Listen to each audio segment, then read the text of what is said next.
মোৰ নাম প্ৰবীণ কুমাৰ কটকী। আপুনি বৰ্তমান আপোনাৰ ঘৰ? মোৰ ঘৰ পুৰণিগুদাম মিকিৰহাট কয় এই অঞ্চলৰ। আপুনি ছাৰ কিমান বছৰ শিক্ষকতা কৰিছিলে আৰু ক'ত কৰিছিলে? মই প্ৰায় 35 বছৰে হ'ব। 35 বছৰ বিদ্যালয় শিক্ষক, 33 বছৰ নে 35 বছৰ এনেকুৱাই হ'ব, মই পাহৰিছোঁ। মই আমাৰ বৰ্তমান যিটো তেলীয়া গাঁও আছে পুৰণিগুদামৰ, সেইডোখৰ জেগা স্কুলৰ জেগা, ওচৰৰ জেগাডোখৰক আমনি গাঁও বুলি কোৱা হয়। সেইটো এটা বুৰঞ্জী আছে, আমনি গাঁও কিয় কোৱা হয়, মই সেইটো ব্যাখ্যা কৰিবলৈ নাযাওঁ।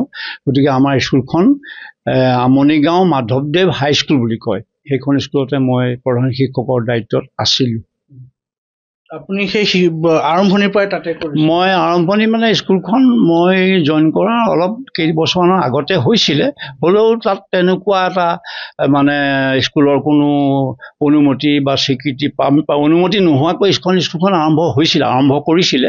কিন্তু মই সেই স্কুলখনৰ প্ৰধান শিক্ষকৰ দায়িত্ব লোৱাৰ পিছতহে বিদ্যালয় বিভাগীয় যিটো অনুমতি, 8ম শ্ৰেণীৰ অনুমতি, 8ম শ্ৰেণীৰ স্বীকৃতি, 9ম শ্ৰেণীৰ অনুমতি, 9ম শ্ৰেণীৰ 10ম শ্ৰেণীৰ অনুমতি, তাৰপিছতে বিদ্যালয়খনৰ যিটো মাধ্যমিক পৰিষদৰ স্বীকৃতি, এই সকলোখিনি কাম মই মোৰ দায়িত্বতহে শেষ কৰিছোঁ। আৰু ঘৰ দুৱাৰবিলাকো মই সম্পূৰ্ণ বনাই মেলি থৈ আহিছোঁ। স্কুলৰ এতিয়া 2-4টা বিল্ডিং নতুনকৈ বনাইছে আৰু স্কুলখন এতিয়া দেখিবলৈ বেছি ভাল হৈছে। মই প্ৰায়খিনি কাম বিদ্যালয়ৰ প্ৰধান শিক্ষক হিচাপে বা সম্পাদক হিচাপে বহুতখিনি কাম কৰি থৈ আহিছোঁ। আপুনি 35 বছৰে ছাৰ বিদ্যালয়খনত বিনা বেতনে কাম কৰিছিল নেকি? মই বিনা বেতনে কৰিছোঁ, মানে বিদ্যালয়খনৰ পৰা কিবা এটা লওঁ আৰু, যিটো ধৰক আমাৰ ফিজৰ পৰা কিছু টকা পাওঁ, এডক গ্ৰাণ্ট পাওঁ, এইবিলাক হিন্দী গ্ৰাণ্ট পাওঁ, এইবিলাকৰ পৰা হিন্দী গ্ৰাণ্টটো হ'ল হিন্দী শিক্ষকৰ কাৰণে, আৰু এডক গ্ৰাণ্টটো আমাৰ যিসকল শিক্ষক আছে সকল চকীদাৰ আদি আৰম্ভ কৰি সকলোৰে কাৰণে আমি ভগাই মেলি ল'বলগীয়া হয়। গতিকে দৰমহা 60 টকা দৰমহাত মই স্কুলত সোমাইছিলোঁ, 60 টকা পাইছিলোঁ। তাৰপৰা 300 কিমান টকা এটা হৈছিলেগৈ, কিন্তু কিছু পইচা পাতি নোপোৱাকৈ থাকিবলগীয়া হ'ল, কাৰণ পইচাৰ অভাৱ। পইচা নহ'লে ক'ৰ পৰা পাম। গতিকে মোৰ লগৰ শিক্ষকসকলকো এতিয়া যিসকলে প্ৰভিন্সিয়েলাইজৰ সুবিধা পাইছে, তেওঁলোকৰ পৰাই কেইবাজনো শিক্ষকে তেনেকৈ পোৱা নোপোৱাৰ মাজেদিয়ে জীৱনটো পাৰ কৰিলে। গতিকে পাব লাগে 100 টকা, পাইছে 50 টকা, এনেকৈ তেওঁলোকে জীৱনটো পাৰ কৰি এতিয়া কেইজনমান শিক্ষকে প্ৰভিন্সিয়েলাইজৰ মোক দেখা পালে। গতিকে তেওঁলোকৰ কিছু দৰমহা তেওঁলোকে পাইছে পইচা সুবিধা, আৰু কেইজনমান এতিয়া ইতিমধ্যে ৰিটায়াৰ হৈছে, 2জন নে 3জন শিক্ষক।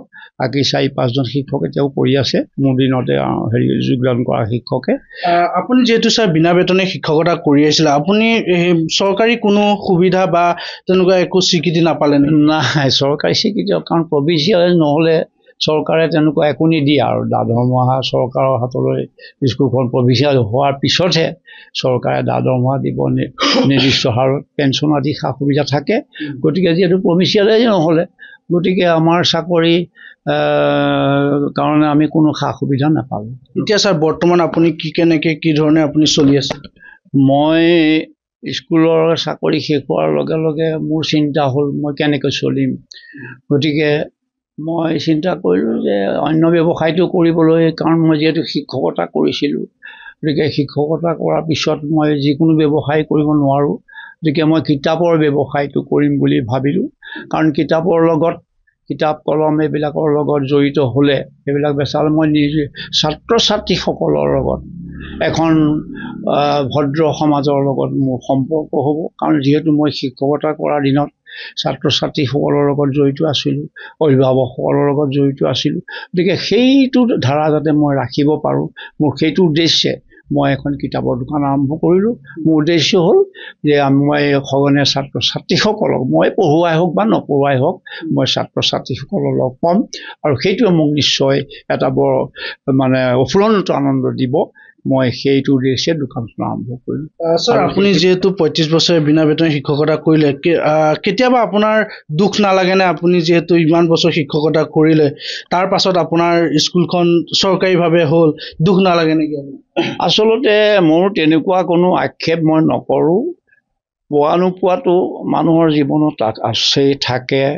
গতিকে কোনোবাই পাইছে কোনোবাই নাই পোৱা গতিকে সেইটো লৈ বৰ চিন্তিত হোৱাৰ কোনো কাৰণ নাই মাত্ৰ মই জানো যে মই কৰ্ম কৰি গৈ থাকিব লাগিব আৰু মোৰ কৰ্মই মোক ফল দিব গতিকে মই সেইভাৱে চলিব পাৰিম গতিকে মই নোপোৱাৰ কাৰণে মই মানে বহুত কিবা পাই মোৰ কিবা লাভ হ'ম বা নোপোৱাৰ কাৰণে মোৰ কিবা লোকচান হ'ব মই সেইটো চিন্তা নকৰোঁ মোৰ কথা হ'ল মই কৰ্ম কৰি যাম আৰু সেই কৰ্মৰ ওপৰত ভিত্তি কৰি মই যেনেভাৱে চলিব পাৰোঁ মোৰ উদ্দেশ্যটো হ'ল সৎভাৱে যাতে মই চলিব পাৰোঁ গতিকে মোৰ বৰ বহুত টকা পইচাৰ প্ৰতি বিশেষ মোৰ নাই টকা লাগে সেইটো সঁচা কথা কিন্তু এতিয়া টকা লাগে বুলি মই যিকোনো উপায়েৰে পইচা ঘটিবলৈ মোৰ ইচ্ছা নাই গতিকে মই অন্ততঃ সৎভাৱে যি পাওঁ মই সেইটোৱে চিন্তা কৰোঁ আৰু সেইভাৱে মই চলিবলৈ বিচাৰোঁ আৰু সেইভাৱে মই চলি আছোঁ আজি ছাৰ শিক্ষক দিৱস আজি বিশেষ দিনটোত আপুনি চৰকাৰলৈ কি আহ্বান জনাব যিহেতু আপোনাৰ দৰে বহু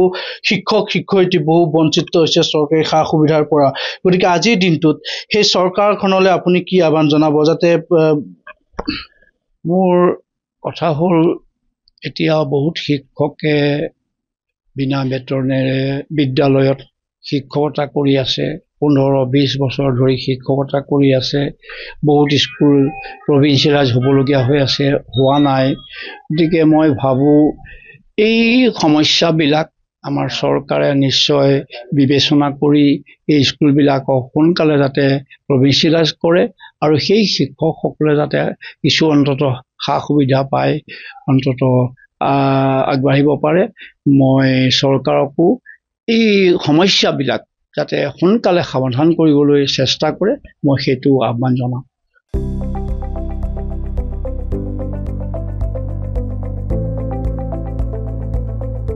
NB নিউজ সহজ সৰল ভাষাত নৱভাৰতৰ কথা